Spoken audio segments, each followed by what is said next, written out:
Good morning, church. If you don't know me, my name is Anthony. I also go by Riv, so if you've heard that, that's why. I was asked to give my testimony this morning, and I obviously accepted. And before I do that, I want to say Happy Father's Day to all the fathers, particularly my dad, who's watching online. Hi, Dad. Happy Father's Day.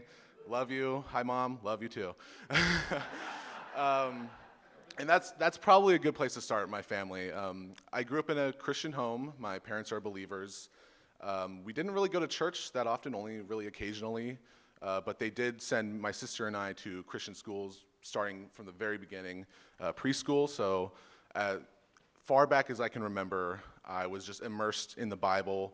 I learned all the big stories, sang all the songs, and knew about God and Jesus pretty much from the get-go.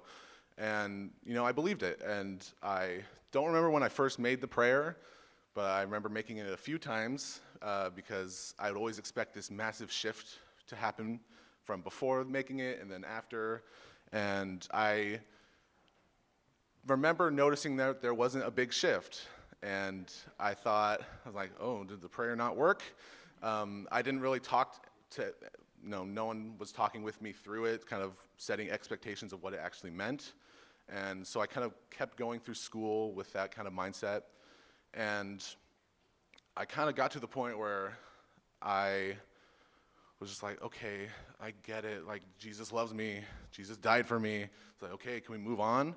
And the gravity of the Gospels was almost completely lost on me. And, going into junior high, I started noticing a divide between my home and school. God wasn't mentioned as much at home, and it started to feel like God only really existed in class, and the Bible was only really a grade. And eventually that led to doubts in the Bible. I thought, why am I believing this old book? I don't know who wrote it. It's like there's a lot of crazy things that I can't really imagine happening. And inevitably that led to doubting God. And I was like, is God actually real? And that was a scary thought for an 11-year-old, so I kind of pushed it to the back of my head, trying to just ignore it, and that worked for a time. But those doubts and those questions followed me into high school, where my faith kind of just became this roller coaster. And I went to a Christian school. We would start off with a all-school retreat at the beginning of the year, and I'd catch the spiritual high off of that. And then as time went, those doubts and those questions came back, and every once in a while there would be a good chapel or a good class discussion. I would occasionally go to youth group, and that would kind of pick me back up, and then the cycle continued. And then you throw high school on top of it and all that garbage, and I started to become really jealous of the people around me. All my closest friends were these really talented artists and musicians and pretty much geniuses, and I was like, oh, and then there's me. And so that led to a lot of self-doubt. I doubted my worth, my competence, and that led to a lot of unhealthy habits, like bad eating being a big one, obviously. And yeah, so that I kind of carried that with me through high school, just through this cycle.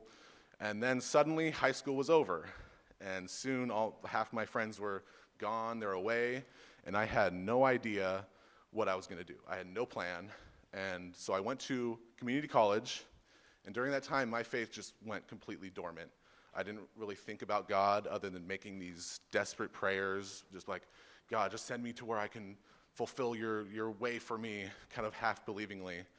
And so for a couple years, that was just kind of my life. I kind of just coasted through it.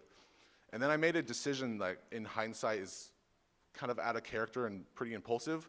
I decided to pursue a degree in psychology, which is something I've never been interested before, and it mostly involves talking to people, and I don't like doing that.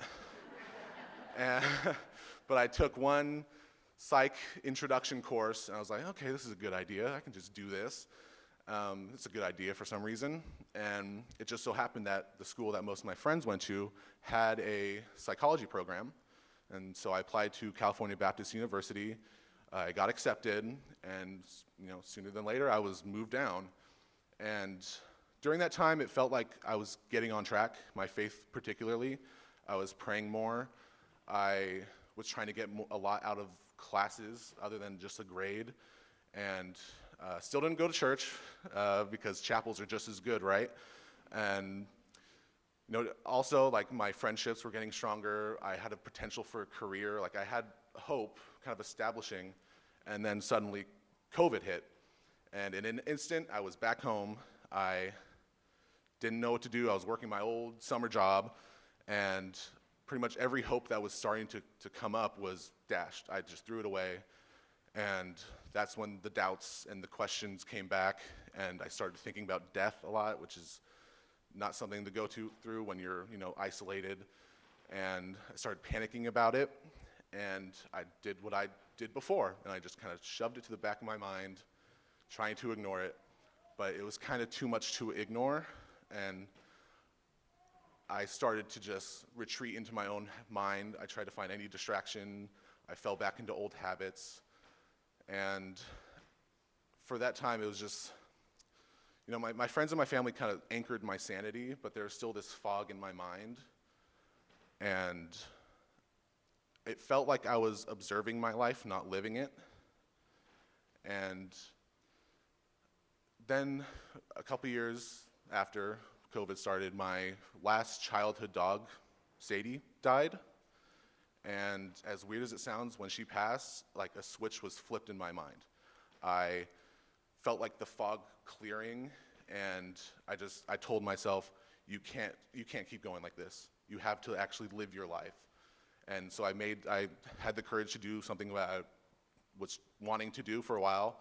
I reached out to Kendrick, and I started to prepare to move down. And as soon as I made that decision, I knew it was like something in my mind was just, it was solid. It was the right decision to make. But I knew once I moved down here that there was this looming shadow over my mind. I knew that Kendrick was really involved in a church, and it was going to get really awkward really quickly if I kept coming up with excuses not to go. So one Sunday last year, I was like, okay, you can do it. You're going to have to meet new people. It's okay. And so I made the drive out, and as soon as I walked through those doors, Mark greeted me by my nickname, which threw me off. That never happens. It usually takes time. But right away, and I met a lot of you then. You all greeted me, and that Sunday I recognized, like, okay, this is what I've been missing all this time. I didn't see an obligation. I didn't see a grade. I saw a family that loved each other and was bound by a love that is unmatched. And I started coming consistently. I joined a life group, which the discussions and the relationships out of that have been tremendously a blessing to me. And I even started waking up at the crack of dawn to kind of be a part of a small men's group where we all shared our testimonies, which led to me being asked here. And the rest is kind of being written. I'll finish with this. When Mark asked me to do this, first I wanted to hit him. There's that instinct of just, but I also just wanted to just retreat. I wanted to fade away. And I've always preferred to be a fly on the wall, but God made me big, so that's not really an option. And I've always been content to be left alone, but God doesn't leave you alone, and He is persistent, and I'm so glad that He's been persistent with me, and I'm thankful that He's brought me here, really. Like, the church family that I've found is just wonderful, and I look back now and I see all those moments where He's pushed me towards a certain way, and at the time it's just like a blur, but looking back I'm like, okay, I get it, I understand, I see the thread. And so, yeah, the rest is being written, and I thank you all for listening to me stumble over my words. This is a big jump. So, yeah, thank you.